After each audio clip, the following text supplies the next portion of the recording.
பாருங்கள், இவங்க தான் எங்கள் அண்ணனை வந்து ஒரு அரவணையை கல்யாணம் பண்ணி கொடுத்து சொத்துக்காக வேலைக்காகவும் கொலை பண்ணிட்டாங்க. எங்கள் அக்கா ஜெயந்தி அவங்க வீட்டுக்காரரும் சேர்ந்து. எங்கள் அண்ணன் ஏழுமலை ரயில்வே வேலை செஞ்சிட்டு இருந்தார்.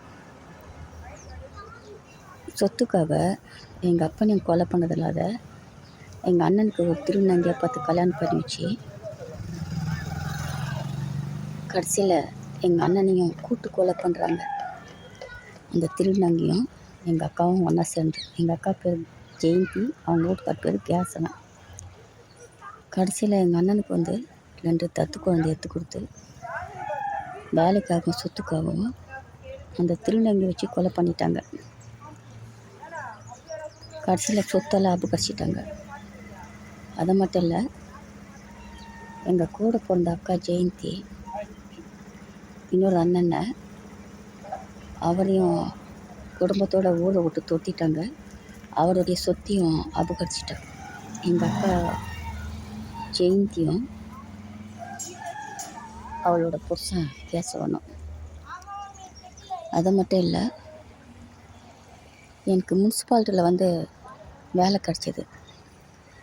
அதாவது 2000 தான் முனிசிபாலிட்டியில் வேலை கிடச்சது. கூட அங்கே வேலை செஞ்சிருந்த கேசவன் எங்கள் அக்கா வீட்டுக்காரு எனக்கு அனுப்பின அப்பாயின்மெண்ட் ஆர்டரு சென்னை ஏழகத்துலேருந்து எனக்கு அனுப்பின அப்பாயின்மெண்ட் ஆர்டர் வந்து கீச்சு போட்டார். எனக்கும் ஒரு வேலை கிடைக்காத செஞ்சுட்டு டிஎன்பிசிலையும் நான் பாஸ் பண்ணியிருக்கேன். அந்த அப்பாயின்மெண்ட் ஆர்டரும் இவங்க வந்து கீச்சு போட்டிருக்காங்க. கடைசியில் என்னன்னு பார்த்தாக்கா, சொத்துக்காக என் வாழ்க்கையை அழிச்சிருக்காங்க. சொத்துக்காக எங்கள் அண்ணனுடைய வாழ்க்கையும் அழிச்சிருக்காங்க. வேலைக்காகவும் எங்கள் அண்ணனை கூட்டு கொலை பண்ணி ரயில்வே வேலையை வாங்கி கொடுத்துட்டாங்க. கடைசியில் எங்கள் அம்மா உயிரோடு இருக்கும்போது எங்கள் அம்மாவுக்கு வந்து மணியாக்கடைக்கிட்ட லஞ்சம்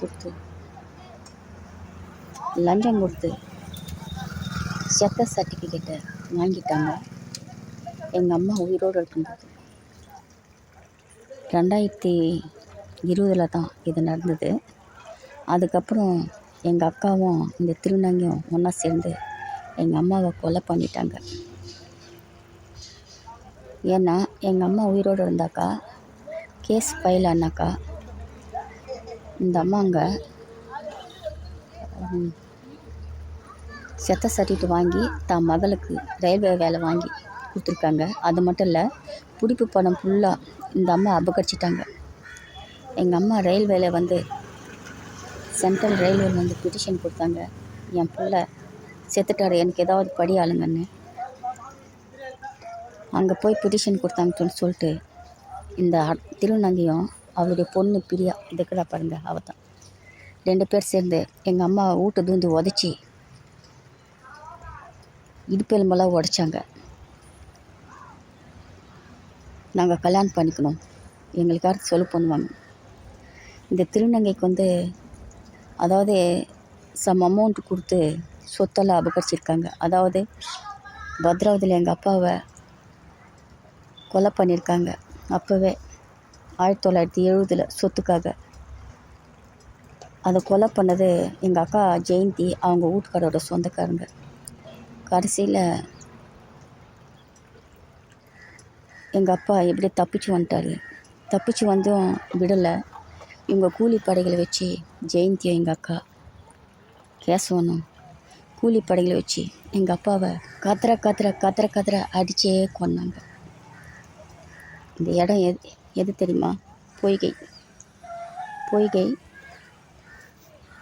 வேலூர் மாவட்டம். இந்த விஷயம் ஊருக்கே தெரியும், உலகத்துக்கே தெரியும். எங்கள் அப்பா சம்பாதிச்சத கோடிக்கணக்கில் சொத்து அனைத்திற்கும் போர்ஜியில் ப்ரிப்பேர் பண்ணி எங்கள் அக்கா ஜெயந்தியும் எங்கள் அண்ணன் அருள்தாஸும் ஜெயந்தியோட வீட்டுக்காரர் கேசவனும் அபகரிச்சிட்டாங்க. எங்ககிட்ட இருந்தது ஒரு 2 ஏக்கரை நிலம் தான். அதை தான் இந்த வீடு கட்டியிருக்காங்க பாருங்கள். இதுக்கும் ஃபோர்ஜரியில் ப்ரிப்பேர் பண்ணி இவங்க கூலிப்படைகளை வர வச்சுட்டாங்க. இங்கே வர வச்சு எங்கள் அப்பா எங்கள் அம்மாவும் அடிச்சு போட்டு மாதிரி முன்னையும் பின்னியுமா கூலிப்படைகளை வச்சு என்னை தாக்கின்னு வராங்க.